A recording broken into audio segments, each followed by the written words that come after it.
അസ്സലാമു അലൈക്കും വറഹ്മത്തുള്ളാഹി വബറകാതുഹു. പാഠം 1. അള്ളാഹുവിനുള്ള ഇബാദത്തുകൾ. നമ്മെ സൃഷ്ടിച്ച് പരിപാലിക്കുന്നത് അള്ളാഹു ആണല്ലോ. അവനാണ് നമ്മുടെ നാഥനും ഉടമസ്ഥനും. നാം അവൻ്റെ അടിമകളാകുന്നു. അവൻ്റെ അടിമകളാണെന്ന ബോധത്തോടെ അവൻ്റെ കൽപ്പനയനുസരിച്ച് ജീവിക്കേണ്ടത് നമ്മുടെ കടമയാണ്. അങ്ങനെ ജീവിക്കുന്നത് അള്ളാഹുവിനുള്ള ഇബാദത്താകുന്നു. ഇപ്രകാരം ഇബാദത്തുകൾ ചെയ്യുന്നതിലൂടെ നമുക്ക് അള്ളാഹുവിൻ്റെ പ്രീതി കിട്ടുന്നതാണ്. അള്ളാഹുവിൻ്റെ പ്രീതി കിട്ടണമെന്ന വിചാരത്തോടെ അവൻ്റെ കൽപ്പനകൾ അനുസരിച്ച് ചെയ്യുന്ന എല്ലാ പ്രവർത്തികളും അള്ളാഹുവിനുള്ള ഇബാദത്താണ്. അള്ളാഹുവിൻ്റെ പ്രീതി കിട്ടണമെന്ന വിചാരത്തോടെ അവൻ്റെ കൽപ്പനകൾ അനുസരിച്ച് ചെയ്യുന്ന എല്ലാ പ്രവർത്തികളും അള്ളാഹുവിനുള്ള ഇബാദത്താണ്. എന്താണ് അള്ളാഹുവിനുള്ള ഇബാദത്തുകൾ? അള്ളാഹുവിൻ്റെ പ്രീതി കിട്ടണമെന്ന വിചാരത്തോടെ അവൻ്റെ കൽപ്പനകൾ അനുസരിച്ച് ചെയ്യുന്ന എല്ലാ പ്രവർത്തികളും അള്ളാഹുവിനുള്ള ഇബാദത്താണ്. കർമ്മങ്ങളുടെ ഉദ്ദേശശുദ്ധി. അള്ളാഹുവിൻ്റെ അടുക്കൽ അമലുകൾ, കർമ്മങ്ങൾ അഥവാ നമ്മൾ ചെയ്യുന്ന നല്ല കാര്യങ്ങൾ സ്വീകാര്യമാകുന്നതിനുള്ള പ്രധാനപ്പെട്ട ഒരു ഉപാധി നിയ്യത്താണ്. നിയ്യത്തിന് ഉദ്ദേശശുദ്ധി എന്നും പറയാം. അമലുകൾ വിധിപ്രകാരം സ്വഹീഹ് ശരിയാകുന്നതോടൊപ്പം അള്ളാഹുവിങ്കൽ കബൂൽ സ്വീകാര്യവും ആവുകയും വേണം. അതായത് നമ്മൾ ചെയ്യുന്ന പ്രവർത്തികൾ, സൽക്കർമ്മങ്ങൾ അത് ശരിയാകുന്നതോടൊപ്പം തന്നെ അള്ളാഹു അത് സ്വീകരിക്കുകയും വേണം. നബി സല്ലല്ലാഹു അലൈഹി വസല്ലം പറഞ്ഞു, ഇന്നമൽ അഅ്മാലു ബിന്നിയാത്ത്, കർമ്മങ്ങൾ ഉദ്ദേശങ്ങൾക്കനുസരിച്ചാണ്. വിശ്വാസികൾ മദീനയിലേക്ക് ഹിജ്റ ചെയ്തുകൊണ്ടിരുന്ന ഘട്ടത്തിൽ തിരുനബി സല്ലല്ലാഹു അലൈഹി വസല്ലം അനുചരന്മാരോട് പറഞ്ഞതാണ് ഇത്. ഏത് കർമ്മവും എത്ര മഹത്തരമായതാണെങ്കിലും ചെയ്യുന്നവൻ്റെ ഉദ്ദേശങ്ങൾ അനുസരിച്ചാണ് അള്ളാഹു വിലയിരുത്തുന്നത്. അമലുകൾ ഉദ്ദേശ്യശുദ്ധിയോടെ ചെയ്താൽ മാത്രം മതിയോ? അതുകൊണ്ട് മാത്രം സത്യവിശ്വാസികൾ തൃപ്തിപ്പെടുന്നില്ല. തൻ്റെ സൽക്കർമ്മം അള്ളാഹു സ്വീകരിക്കുന്നതിനായി ആത്മാർത്ഥമായി പ്രാർത്ഥിക്കുക കൂടി ചെയ്യുമ്പോഴേ സത്യവിശ്വാസിക്ക് പ്രവൃത്തിയുടെ പൂർണ്ണത ലഭിക്കുകയുള്ളൂ. ഇബ്രാഹിം നബി അലൈഹിസ്സലാമയും മകൻ ഇസ്മായിൽ നബി അലൈഹിസ്സലാമയും ചേർന്ന് കഅബ മന്ദിരം പുനർനിർമ്മിച്ചപ്പോൾ ഇങ്ങനെ പ്രാർത്ഥിച്ചതായി ഖുർആൻ പറയുന്നുണ്ട്. റബ്ബനാ തഖബ്ബൽ മിന്നാ ഇന്നക അൻത സമീഉൽ അലീം. ഞങ്ങളുടെ നാഥ, ഞങ്ങളിൽ നിന്ന് നീ ഈ കർമ്മം കൈക്കൊള്ളണമേ. സകലരിൽ നിന്നും കേൾക്കുന്നവനും സകലതും അറിയുന്നവനുമല്ലോ നീ. സൂറ ബഖറ സൂക്തം 127. നോക്ക്, ഇവിടെ നമ്മളൊരു സൽക്കർമ്മം ചെയ്താൽ മാത്രം പോരാ. അള്ളാഹുവിനോട് ഈ സൽക്കർമ്മം സ്വീകരിക്കുകയും അതിൻ്റെ പ്രതിഫലം നൽകുകയും ചെയ്യണമേ എന്ന് പ്രാർത്ഥിക്കുകയും വേണം. എങ്കിലാണ് ആ സൽക്കർമ്മത്തിൻ്റെ പൂർണ്ണമായിട്ടുള്ള പ്രതിഫലം നമുക്ക് കിട്ടുകയുള്ളൂ. ഓക്കെ, അപ്പോൾ 2 കാര്യങ്ങളാണ് നമ്മൾ പഠിച്ചത്. ഒന്ന്, ഏത് കാര്യം ചെയ്യുമ്പോഴും നമ്മൾ നിയ്യത്ത് വേണം മനസ്സിൽ. നമ്മുടെ വീട്ടിലെ വയസ്സായ ഉമ്മമാക്ക് ഒരു ഗ്ലാസ് വെള്ളം എടുത്ത് കൊടുക്കുമ്പോൾ പോലും നമ്മുടെ മനസ്സിൽ എന്ത് വേണം? എൻ്റെ ഉമ്മമാക്ക് ഈ ഒരു ഗ്ലാസ് വെള്ളം എടുത്ത് കൊടുത്താൽ അതിൻ്റെ പ്രതിഫലം അള്ളാഹു എനിക്ക് നൽകും എന്നുള്ളൊരു നിയ്യത്ത്, ഒരു ചിന്ത ഹൃദയത്തിൽ വേണം. അപ്പോഴാണ് അതിന് നമുക്ക് പ്രതിഫലം ലഭിക്കുക. ഓക്കെ, അതേപോലെ വലിയ വലിയ കാര്യങ്ങളും ഒക്കെ നമ്മൾ ചെയ്യുമ്പോൾ, പള്ളി പണിത് കൊടുക്കുക, കിണർ കുഴിച്ചു കൊടുക്കുക, പാവപ്പെട്ടവരെ സഹായിക്കുക, ഇതൊക്കെ ചെയ്യുമ്പോഴും നമ്മൾ എന്ത് ചെയ്യണം? നമ്മൾ അള്ളാഹുവിനോട് പ്രാർത്ഥിക്കണം. പടച്ചവനെ, ഞാൻ ഇങ്ങനെ നല്ലൊരു കാര്യം ചെയ്തിട്ടുണ്ട്, അതിന് നീ എനിക്ക് പ്രതിഫലം നൽകണം കേട്ടോ എന്ന് അള്ളാഹുവിനോട് പ്രാർത്ഥിക്കുകയും വേണം. അതാണ് ഇവിടെ നബി സല്ലല്ലാഹു അലൈഹി വസല്ലം നമ്മെ പഠിപ്പിക്കുന്നത്. ഓക്കെ, ഇനി ആരാധനകൾ. എന്താണ് ആരാധനകൾ? അള്ളാഹുവിനെ ആരാധിക്കാൻ അവൻ നമ്മോട് കൽപ്പിച്ചിരിക്കുന്നു. അവനോട് ഭക്തിയും ബഹുമാനവും കാണിക്കാനുള്ള അനുഷ്ഠാന കർമ്മങ്ങളാണ് ആരാധനകൾ. അള്ളാഹുവിനെ ആരാധിക്കുന്നതിലൂടെ നാം അവനോട് നന്ദിയുള്ളവരായിത്തീരുന്നു. അതുവഴി അവനെക്കുറിച്ച് നമുക്ക് ഓർമ്മയുണ്ടാകുന്നു. നമ്മുടെ മനസ്സിൽ അവനോട് സ്നേഹവും ബഹുമാനവും വർദ്ധിക്കുന്നു. അള്ളാഹുവിനോട് ഭക്തിയും ബഹുമാനവും ഉണ്ടാകുമ്പോൾ അവൻ്റെ കൽപ്പനയ്ക്ക് വിപരീതം പ്രവർത്തിക്കാൻ നമ്മുടെ മനസ്സ് സമ്മതിക്കുകയില്ല. അള്ളാഹുവിനെ നാം ആരാധിക്കുമ്പോൾ അവനെ എപ്പോഴും കീഴ്വണങ്ങി ജീവിക്കണമെന്ന ബോധം നമ്മുടെ മനസ്സിൽ ശക്തിപ്പെടും. അള്ളാഹു കൽപ്പിച്ച ആരാധനകളിൽ നമസ്കാരം, നോമ്പ്, സക്കാത്ത്, ഹജ്ജ് എന്നിവ വളരെ പ്രധാനപ്പെട്ടവയാണ്. അപ്പോൾ അള്ളാഹുവിനെ ആരാധിക്കാൻ അവൻ നമ്മോട് കൽപ്പിച്ചിട്ടുണ്ട്. അവനോട് ഭക്തിയും ബഹുമാനവും കാണിക്കാനാണ് നമ്മൾ ഓരോ കാര്യങ്ങൾ ചെയ്യുന്നത്. അപ്പോൾ അള്ളാഹു എപ്പോഴും നമ്മളുടെ കൂടെ ഉണ്ട്, അവൻ എല്ലാതും കാണുന്നുണ്ട് എന്നുള്ള ഒരു ബോധം നമ്മുടെ ഹൃദയത്തിൽ അടിയുറച്ചാൽ നമ്മൾ എന്ത് ചെയ്യില്ല, ഒരു തെറ്റ് പോലും ചെയ്യില്ല. ഓക്കെ, അപ്പോൾ അള്ളാഹു സകലതും കാണുകയും കേൾക്കുകയും ചെയ്യുന്നവനാണ് എന്ന് നമ്മൾ ആദ്യം തന്നെ ഹൃദയത്തിൽ അടിവരയിട്ട് മനസ്സിലാക്കണം. ഓക്കെ, അള്ളാഹു കൽപ്പിച്ച ആരാധനകളിൽ നമസ്കാരം, നോമ്പ്, സക്കാത്ത്, ഹജ്ജ് എന്നിവ വളരെ പ്രധാനപ്പെട്ടവയാണ്. ഇനി നമസ്കാരത്തെ കുറിച്ചിട്ട് കൂടുതലായിട്ട് നമുക്കറിയാം. നമസ്കാരം എന്ന് പറയുന്നത് സ്വർഗത്തിൻ്റെ താക്കോലാണ്. നമസ്കാരത്തെക്കുറിച്ച് പല കാര്യങ്ങളും നമ്മൾ പഠിച്ചിട്ടുണ്ട്. അതെല്ലാം നമ്മളൊന്ന് ഓർമ്മിച്ച് നോക്കുന്നത് നല്ലതാണ്.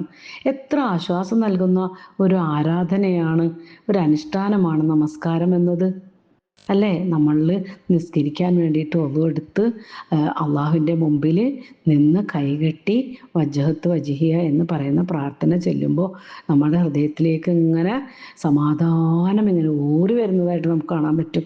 സകലത് നമ്മൾ അള്ളാഹുവിൻ്റെ മുമ്പിലേക്ക് വെച്ചുകൊണ്ടാണ് നമ്മൾ നിൽക്കുന്നത്. അവൻ്റെ നേരെ മുഖം തിരിച്ച് അവനോട് സംസാരിക്കുകയാണ് നമസ്കാരത്തിലൂടെ നമ്മൾ ചെയ്യുന്നത്. അപ്പോൾ എത്ര ആശ്വാസം നൽകുന്ന ആരാധനയാണ് നമസ്കാരം. നമസ്കാരത്തിന് സമയമായെന്നറിയിക്കാൻ നബി സല്ലല്ലാഹു അലൈഹി വസല്ലം ബിലാൽ റളിയല്ലാഹു അൻഹുവിനോട് പറയാറുണ്ടായിരുന്നു. എന്താ പറഞ്ഞത്? ബിലാലേ, നീ ഞങ്ങളെ ഒന്ന് സന്തോഷിപ്പിക്കോ? ബിലാലെ, നീ ഞങ്ങളെ ഒന്ന് സന്തോഷിപ്പിക്കോ? എന്താ? ആ നമസ്കാരത്തിന് ബാങ്ക് കൊടുക്കാൻ ബിലാൽ റളിയല്ലാഹു അൻഹുവിനോടാണ് നബി സല്ലല്ലാഹു അലൈഹി വസല്ലം ഏൽപ്പിച്ചിരുന്നത്.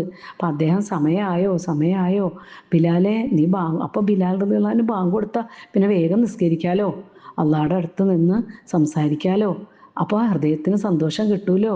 ഒരുപാട് പ്രതിസന്ധികളും ഒരുപാട് ജോലികളുമുള്ള ആളായിരുന്നല്ലോ നബി സല്ലല്ലാഹു അലൈഹി വസല്ലം. അപ്പം നമസ്കാരത്തിലൂടെ നബിക്കും സഹാബത്തിനും നമുക്കുമൊക്കെ സമാധാനമായിരിക്കും കിട്ടുക. അപ്പോൾ കാറ്റടിക്കുമ്പോൾ ഇല കൊഴിയുന്നത് പോലെ നമസ്കരിക്കുന്ന ആളിൽ നിന്ന് പാപങ്ങൾ പൊഴിഞ്ഞു പോകുന്നതാണ്. പക്ഷെ നന്നായി അറിഞ്ഞും ആലോചിച്ചും ഭക്തിയോടെ നമസ്കരിച്ചാൽ മാത്രമേ ഈ നേട്ടങ്ങൾ ഉണ്ടാവുകയുള്ളൂ. അലസതയോടെ ചെയ്യുന്ന ആരാധനകൾ അള്ളാഹു സ്വീകരിക്കുകയേയില്ല. പഴയ തുണിക്കെട്ട് വലിച്ചെറിയുന്നത് പോലെ അള്ളാഹു അവ വലിച്ചെറിയും. നമസ്കാരം വിജയിക്കാൻ ഒരുപാട് കാര്യങ്ങളുണ്ട്. അപ്പോൾ നമ്മൾ ഓടി വന്ന് കാക്ക കൊത്തണ പോലത്തെ നിസ്കാരമാണ് നിസ്കരിക്കണമെങ്കിൽ അള്ളാഹ് തിരിഞ്ഞു നോക്കൂല. നാളെ പരലോകത്ത് വിചാരണ ചെയ്യുന്ന സമയത്ത് അങ്ങനെയുള്ള നമസ്കാരങ്ങളൊക്കെ അള്ളാഹ് അങ്ങനെ വലിച്ചെറിയൂത്രേ. അപ്പോൾ എങ്ങനെ നിസ്കരിക്കണ്ടേ? നല്ല കുട്ടികളായിട്ട് അടങ്ങി ഒതുങ്ങി നിന്ന് വേണം നമസ്കരിക്കാൻ. ആ നമസ്കാരത്തിലൂടെ അല്ലാഹു തആല നമുക്ക് പ്രതിഫലം നൽകും, സമാധാനം നൽകും, സന്തോഷം നൽകും. അല്ലാതെ ഓടിച്ചാടിപ്പോയി ഒന്നു എടുത്താൽ കറക്റ്റ് ഒന്നു എടുക്കാതിരിക്കുക, കറക്റ്റ് ഭാഗങ്ങളൊക്കെ വെള്ളം നനയാതിരിക്കുക, ചടപടാന്ന് ഓടി വന്ന് നജസ്സും ഒക്കെ ശരീരത്തിലുണ്ടായിട്ട് വന്ന് നിസ്കരിച്ചാൽ ആ നിസ്കാരത്തിലൊന്നും ഒരു കാര്യമില്ല എന്നാണ് റസൂല് നമ്മെ പഠിപ്പിക്കുന്നത്. ഓക്കെ, ഇനി എന്താ വേണ്ടേ? നമസ്കാരത്തിലെ നിയ്യത്ത്. ഏത് നമസ്കാരമാണോ നിർവഹിക്കുന്നത് അത് അള്ളാഹുവിന് വേണ്ടി നിർവഹിക്കുന്നു എന്ന് മനസ്സിൽ കരുതുക. ഇതാണ് നമസ്കാരത്തിൻ്റെ നിയ്യത്ത്. അപ്പോൾ താൻ നിർവഹിക്കുന്നത് ഇന്ന നമസ്കാരമാണെന്നും അത് ഇത്ര റക്അത്താണെന്നും മനസ്സിൽ കരുതണം. ഇപ്പോൾ ളുഹറാണ് നിസ്കരിക്കണമെന്ന് വിചാരിച്ചോ, ഞാൻ നിസ്കരിക്കാൻ പോകുന്നത് ളുഹറാണ്, ആ ളുഹർ 4 റക്അത്താണ് എന്നുള്ളത് നമ്മുടെ മനസ്സിൽ കരുതണം. അതോ ഇനിയോ ഇമാമിൻ്റെ കൂടെയാണ് നിസ്കരിക്കുന്നതെങ്കിൽ ആ കാര്യവും നിയ്യത്ത് ചെയ്യണം. നമ്മൾ ഉപ്പാടൊപ്പോ ഉമ്മാടൊപ്പോ അല്ല, ഇനി പള്ളിയിൽ പോയിട്ടാണോ നിസ്കരിക്കുന്നത്, അതും കൂടി നമ്മുടെ മനസ്സിൽ കരുതണം. അപ്പോൾ മനസ്സിൽ ഉറപ്പിക്കുന്നതോടൊപ്പം സൂക്ഷ്മതയ്ക്ക് വേണ്ടിയിട്ട് നാവ് കൊണ്ട് ഉച്ചരിക്കുകയും ചെയ്യാം. മനസ്സിൽ ഉറപ്പിക്കലാണ് ഏറ്റവും പ്രധാനം. നാവ് കൊണ്ട് ഞാൻ ഇന്നത് നിസ്കരിക്കാൻ പോവുകയാണെന്ന് വെറുതെ മനസ്സിൽ തോന്നാതെ വെറുതെ നാവ് കൊണ്ട് പറഞ്ഞിട്ട് കാര്യമില്ലല്ലോ. അപ്പം മനസ്സിലാണ് ശരിക്കും നിയ്യത്ത് വെക്കേണ്ടത്. ഞാൻ 2 റക്അത്ത് സുബഹി നമസ്കരിക്കാൻ പോകുന്നു. പടച്ചവനെ, അത് ഇമാമിൻ്റെ കൂടെയാണ്, നീ അത് സ്വീകരിക്കണേ. അത് ഹൃദയത്തിൽ നമ്മുടെ വെക്കണം. അല്ലാഹു തആലാക്ക് വേണ്ടി ഞാൻ ഈ 2 റക്അത്ത് സുബഹി നമസ്കരിക്കുന്നത് ഇമാമിനോടൊപ്പമാണ് എന്ന് മനസ്സിൽ കരുതുക. ഓക്കെ. ഇനി നമസ്കാരം ഭയഭക്തിയോടെയാണ് നമ്മൾ ചെയ്യേണ്ടത്. അടുത്ത പോയിന്റാണ്. ഭയഭക്തി എന്ന് വെച്ചാൽ എന്താ? ഖുശൂഅ്, നമസ്കാരത്തിൻ്റെ ജീവനാണ് ഭയഭക്തി അഥവാ ഖുശൂഅ്. അപ്പോൾ ഈ ഭയഭക്തി, അള്ളാഹുവിനെ ഭയത്തോടുകൂടി, എന്നാൽ ഭക്തിയോടുകൂടി, എന്നാൽ പ്രതീക്ഷയോടുകൂടി, അങ്ങനെ ഇല്ലാത്ത നമസ്കാരം ജീവനില്ലാത്ത ശരീരം പോലെയാണെന്ന് നമ്മുടെ നബി സല്ലല്ലാഹു അലൈഹി വസല്ലം നമ്മെ പഠിപ്പിച്ചിട്ടുണ്ട്. സത്യവിശ്വാസികളുടെ ലക്ഷണമായിട്ട് അള്ളാഹു പറയുന്നത് എന്താ? അല്ലദീനഹും ഫീ സ്വലാത്തിഹിം ഖാശിഊൻ. അവർ അവരുടെ നമസ്കാരത്തിൽ ഭയഭക്തി പുലർത്തുന്നവരാണ്. സൂറത്തുൽ മുഅ്മിനൂൻ സൂക്തം 2 അള്ളാഹ് ഇത് പറഞ്ഞത്. എന്താ? അള്ളാഹുവിനോട് ഇഷ്ടം, അവനോട് നന്ദി കാണിക്കാൻ വേണ്ടി നമസ്കരിക്കുന്ന നമസ്കാരം ഭയഭക്തിയോടുകൂടി ആയിരിക്കണം. അപ്പം നമസ്കരിക്കുന്നയാൾ അതിനു വേണ്ട മുന്നൊരുക്കങ്ങൾ നടത്തണം. നമസ്കാരത്തിൽ ചൊല്ലുന്ന പ്രാർത്ഥനകളുടെ ആശയങ്ങൾ മനസ്സിലാക്കണം. ഇപ്പോൾ വജ്ഹത്തു ആയാലും റബ്ബനാലക്കൽ ഹംദ് ആയാലും ഏത് പ്രാർത്ഥനയായാലും അതിൻ്റെ മീനിങ് മനസ്സിലൂടി പോകണം. അള്ളാഹുവിനെ കുറിച്ച് ചിന്തയും അവൻ്റെ മുമ്പിൽ നിൽക്കുകയാണെന്ന വിചാരവും വേണം. അള്ളാഹുവിനോട് സ്നേഹവും ബഹുമാനവും ഭക്തിയും ഉണ്ടാകണം. കൂടാതെ നമസ്കാരം പൂർണ്ണമാക്കുന്ന ഷർത്തുകളും ഫർളുകളും സുന്നത്തുകളും പാലിക്കണം. ഇങ്ങനെ ശ്രദ്ധാപൂർവം നിർവഹിക്കുന്ന നമസ്കാരം സ്വർഗത്തിൻ്റെ താക്കോലാണെന്നാണ് പ്രവാചകൻ സല്ലല്ലാഹു അലൈഹി വസല്ലം അറിയിച്ചിട്ടുള്ളത്. അപ്പം എന്താണ് സ്വർഗത്തിലെ താക്കോല്? സ്വർഗത്തിലേക്ക് കടക്കണമെങ്കിൽ നമുക്ക് ഒരു കീ വേണം. ആ കീ ആണ് ഈ നമസ്കാരം. ആ നമസ്കാരം എങ്ങനെയുള്ളതായിരിക്കണം? എല്ലാ നിലക്കും അതിൻ്റെ കുറേ ഘടനകളും കുറേ നിർബന്ധമായ സംഗതികളും കുറേ നബി സല്ലല്ലാഹു അലൈഹി വസല്ലം പഠിപ്പിച്ച കാര്യങ്ങളും ഇതൊക്കെയുണ്ട്. അതൊക്കെ ഉൾപ്പെടുത്തിക്കൊണ്ട് ഭയഭക്തിയോടുകൂടി നമ്മുടെ കൈ കെട്ടി സുജൂദിൻ്റെ സ്ഥാനത്തേക്ക് നോക്കി നിന്നുകൊണ്ട് നമസ്കരിച്ചുകൊണ്ട് മറ്റൊരു ചിന്തയും ഹൃദയത്തിലില്ലാതെ നമസ്കാരത്തെയും അതിൻ്റെ മീനിങ്ങും മാത്രം മനസ്സിൽ വെച്ചുകൊണ്ട് അള്ളാഹുവിനെ കുറിച്ചുള്ള ഓർമ്മകളുമായിക്കൊണ്ട് നിന്ന് നമസ്കരിക്കുന്ന നമസ്കാരമാണ് യഥാർത്ഥമായ നമസ്കാരം. അങ്ങനെ നമസ്കരിക്കുന്ന കുട്ടികൾക്കാണ് ആ സ്വർഗത്തിലേക്ക് കടക്കാനുള്ള കീ കിട്ടുക. ആളുകൾക്കാണ് ആ കീ കിട്ടുക. സ്വർഗത്തിലേക്ക് കടക്കണമെങ്കിൽ എന്ത് വേണം? ഈ താക്കോല് ആവശ്യമാണ്. ഓക്കെ. അപ്പോൾ ഈ പാഠത്തിൽ നിന്ന് 3 പോയിന്റാണ് നമ്മൾ പഠിച്ചത്. ഒന്നാമത്തത് മുസ്ലിങ്ങളെയും അമുസ്ലിങ്ങളെയും വേർതിരിക്കുന്ന കാര്യം നമസ്കാരമാകുന്നു. അതായത് ഒരു മുസ്ലിം ആയാൽ അവൻ നമസ്കാരം നിർബന്ധമാണ്. ഓക്കെ. മുസ്ലിമായാൽ നമസ്കാരം നിർബന്ധമാണ്. അപ്പം മുസ്ലിങ്ങളും അല്ലാത്തവരെ നമ്മൾ വേർതിരിക്കുന്നത് നമസ്കാരമാണ്. ഇനിയോ ഖിയാമത്ത് നാളിൽ, അതായത് ആ ഒരു ജഡ്ജ്മെൻറ്റ് ഡേനെ കുറിച്ച് നമ്മൾ ഫാത്തിഹയിൽ പഠിക്കുന്നുണ്ടല്ലോ. ആ ഖിയാമത്ത് നാളിൽ അള്ളാഹു ഒന്നാമതായി വിചാരണ ചെയ്യുക നമസ്കാരത്തെക്കുറിച്ചായിരിക്കും. ആദ്യം നമ്മളെ കാണുമ്പോൾ പടച്ചോൻ നമ്മളോട് ചോദിക്കുക, നീ നിസ്കരിക്കാറുണ്ടോ കുട്ടിയെ? നീ നമസ്കരിക്കാറുണ്ടോ? എങ്ങനെയാണ് നീ നമസ്കരിച്ചത്?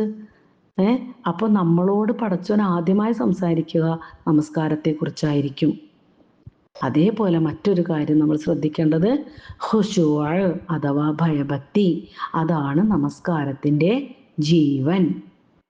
അതായത് എല്ലാത്തിനും ഒരു ജീവനുണ്ട് അല്ലേ? നമുക്കൊക്കെ ഒരു ജീവനുണ്ട്. ആ ജീവനുള്ളത് കൊണ്ടാണ് നമ്മൾ നമസ്കരിക്കുകയും പിന്നെ നടക്കുകയും ഒക്കെ ചെയ്യണത്. അതേപോലെ എല്ലാത്തിനും ഒരു ആത്മാവുണ്ട്.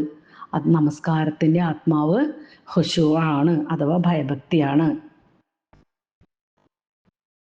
അപ്പോൾ നമ്മൾ ഈ പാഠത്തിൽ നിന്ന് പഠിച്ച കാര്യങ്ങളൊക്കെ എന്ത് ചെയ്യണം? മനസ്സിലാക്കണം. ഈ പാഠത്തിൽ കുറച്ച് ചോദ്യങ്ങളുണ്ട്. അപ്പോൾ അത് എന്താണ്? ഉത്തരം തയ്യാറാക്കാം. ഖുശൂവോടുകൂടി നമസ്കരിക്കുക എന്ന് പറഞ്ഞാൽ എന്താണ്? പിന്നെ രണ്ടാമത്തെ ചോദ്യം, കാരണം കണ്ടെത്തണം. എന്താ? ബിലാൽ, നീ ഞങ്ങളെ ഒന്ന് സന്തോഷിപ്പിക്കൂ. നബി സല്ലല്ലാഹു അലൈഹി വസല്ലം ഇത് എപ്പോഴാ പറഞ്ഞത്? ആ പറഞ്ഞ സന്ദർഭം ഒന്ന് പറയുക. ഓക്കെ, അതിൻ്റെ കാരണം പറയുക. എന്താണ് കാരണം? നബി അങ്ങനെ പറയാനുണ്ടായ കാരണം എന്താണ്? അത് ഈ പാഠം മുഴുവൻ കേട്ടിട്ട് നിങ്ങളൊന്ന് ചിന്തിച്ചു നോക്കുക. എന്തായിരുന്നു കാരണം? ഇനി ഒരു 4 പൂരിപ്പിക്കാനാണ്. കർമ്മങ്ങൾ, ഒന്നാമത്തെ ചോദ്യം ആ പൂരിപ്പിക്കുക, ഫില്ലിംഗ് ദ ബ്ലാങ്ക്സ്. അതിൻ്റെ ഒന്നാമത്തെ ചോദ്യം, കർമ്മങ്ങൾ ഡാഷ് അനുസരിച്ചാണ്. കർമ്മങ്ങളൊക്കെ എന്തനുസരിച്ചാ? അതിൻ്റെ ഉത്തരം കണ്ടെത്തുക. 2, നമസ്കാരത്തിൻ്റെ ജീവനാണ് ഡാഷ്. അതിൻ്റെ ഉത്തരം കണ്ടെത്തുക. 3, മുസ്ലിങ്ങളെയും അല്ലാത്തവരെയും വേർതിരിക്കുന്ന കാര്യം ഡാഷ് ആണ്. എന്താ മിസ് പറഞ്ഞത്? അത് ശ്രദ്ധിച്ചു നോക്കുക. ഓക്കെ, അത് കേട്ട് കഴിഞ്ഞാൽ നമുക്ക് മനസ്സിലാക്കാൻ പറ്റും. 4, ഖിയാമത്ത് നാളിൽ അള്ളാഹു ഒന്നാമതായി വിചാരണ ചെയ്യുക ഡാഷിനെ കുറിച്ചായിരിക്കും. അപ്പം ഇത് 5 ആൻസർ നിങ്ങൾ എന്ത് ചെയ്യണം? പിന്നെ ഉത്തരം പറയണം. ഖുശൂ എന്നതും കൂടിയിട്ട് 6 ആൻസർ നിങ്ങൾ കണ്ടെത്തി മിസ്സിൻ്റെ വോയിസ് കേട്ടിട്ട് അത് മനസ്സിലാക്കിയിട്ട് നോട്ട് ബുക്കിൽ പകർത്തി വെക്കുക. ഓക്കെ, അള്ളാഹുവിൻ്റെ ഇഷ്ടത്തോടു കൂടി, അള്ളാഹുവിന് ഇഷ്ടം കിട്ടാൻ വേണ്ടിയിട്ടാണ് നമ്മളൊക്കെ പഠിക്കുന്നതെന്ന ചിന്തയോടുകൂടി പഠിക്കാൻ ശ്രമിക്കുക. പടച്ചവനോടുള്ള ഇഷ്ടമാണല്ലോ അവനോട് ചെയ്യുന്ന ആരാധനകൾ. അതിലൊന്നാമത്തെ കാര്യം നമസ്കാരമാണെന്നൊക്കെയാണ് നമ്മൾ പഠിച്ചത്. ഓക്കെ, അള്ളാഹു ഹൈറാക്കട്ടെ. അസ്സലാമു അലൈക്കും വറഹ്മത്തുള്ളാഹി വബറകാതുഹു.